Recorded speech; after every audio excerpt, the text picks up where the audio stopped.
This is the greatest event that happened in the world.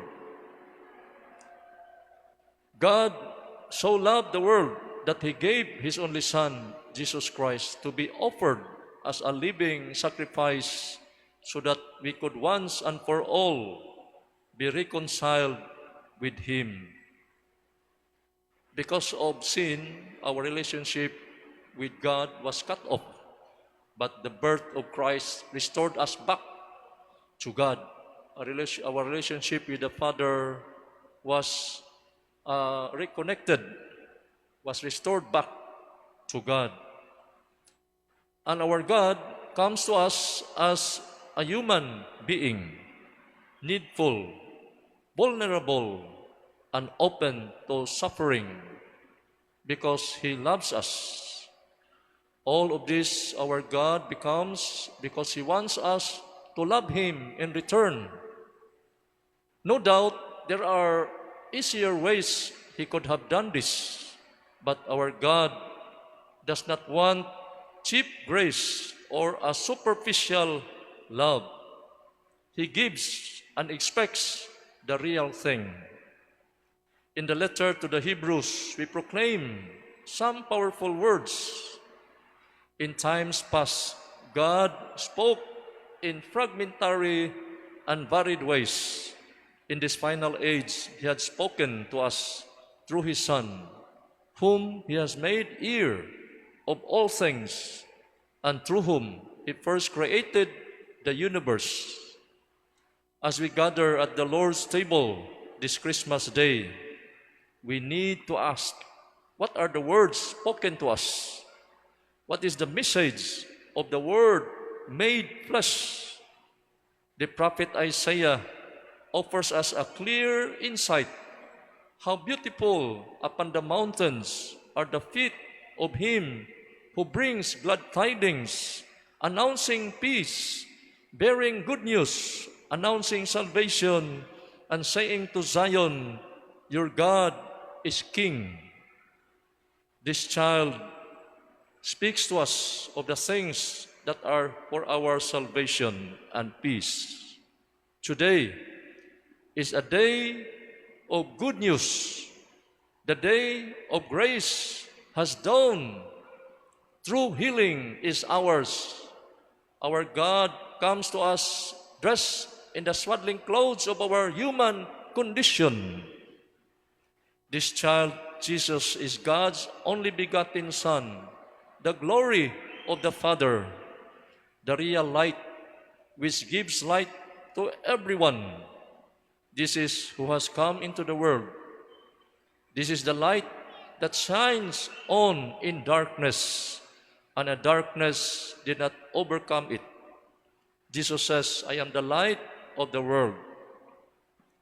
Let us accept the fact that no one is light unto himself, not even the sun.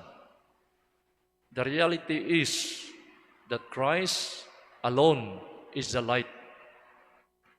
Before His birth, men were in darkness, confused about the very meaning of life.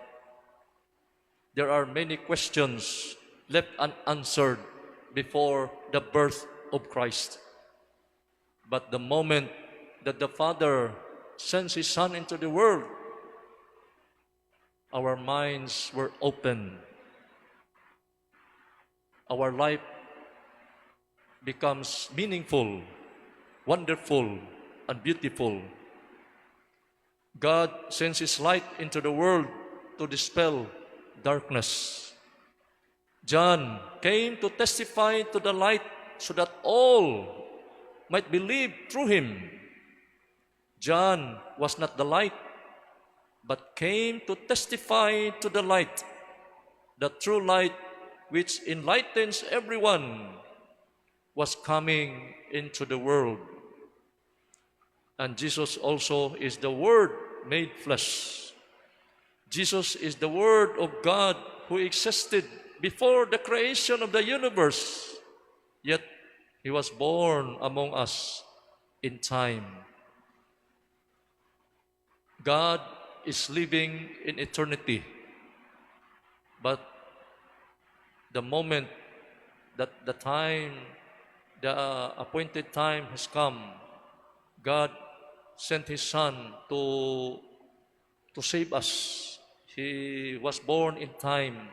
And let us remember that time is just a measurement of limited being. There is a time that time did not exist, and there will also time that time will cease to exist. Time exists within eternity.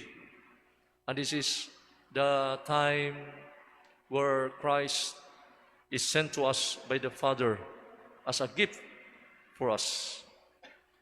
And for the Greek philosophers, the word is just an idea, a lifeless thing that can be found in the mind and can be expressed in writing and in speaking. But for us Christians, the word is not an idea, a lifeless thing, but the word is a living word. The word is God. The word is life. The word is Jesus. He is alive. For us Christians, the word is alive. He is alive in our hearts, in our minds, in our lives. The gospel says the word was with God, and the word was God. He was in the beginning with God. All things came to be through Him, and without Him, nothing came to be. What came to be through Him was life, and this life was the light of the human race. The light shines in the darkness, and the darkness has not overcome it. A man named Viktor Frankl was a prisoner of the Nazis in during the World War II. One early morning, he and some other prisoners were digging in the cold, hard ground. As he was struggling to find a reason for all his sufferings and slowly dying, suddenly he became totally convinced that there was a reason, though he could not fully understand. At that moment, a light was lit in the distant farmhouse, which stood on the horizon, as if it were painted there in the midst of the miserable gray. At that moment, he says that the words of the gospel flashed into his mind. The light shines in the darkness, and the darkness has never put it out. From that time, Victor was a different man, for it gave him hope and dispelled his despair. Jesus is our light that dispelled the darkness of despair. His birth gives us hope, and hope gives us life.